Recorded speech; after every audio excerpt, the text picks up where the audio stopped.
छत्रपती संभाजीनगर जिल्ह्यातील सोयगाव तालुक्यातील पिंपळवाडी येथे अचानकपणे झालेल्या ढगफुटीमुळे शेतातील मका पिकांचं मोठं नुकसान झालंय।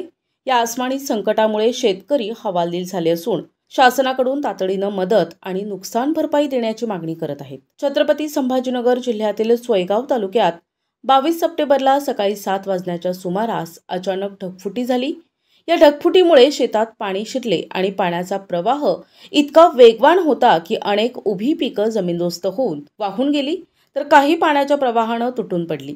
या अचानक आलेल्या संकटामुळे शेतकऱ्यांचं मोठं नुकसान झालंय।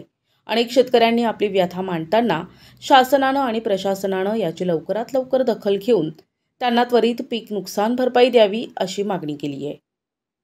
तुमचं नाव सांगा। माझं नाव अमोलानंद जाधव, कुठे राहतात? पिंपळवाडी।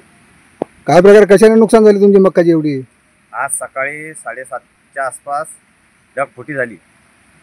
नदी काठी शेत असल्यामुळं पुरं वाहून गेलं। तुमची काय अपेक्षा मग? आमची अपेक्षा आता काय, सरकारनं लवकरात लवकर भरपाई करून द्यावी। आणि पहिलेच कर्जबाजारी इकून तिकून कर्ज काढून शेती मक्का लावली, त्यातले 2-2.5 एकर तर मक्का अशीच ढगफुटीमुळे चालल्या गेली। आता शासनाने ताबडतोब निर्णय घेऊन आमची मागणी पूर्ण करावी। प्रतिनिधी जब्बार तडवी, NTV न्यूज मराठी, सोयगाव, छत्रपती संभाजीनगर।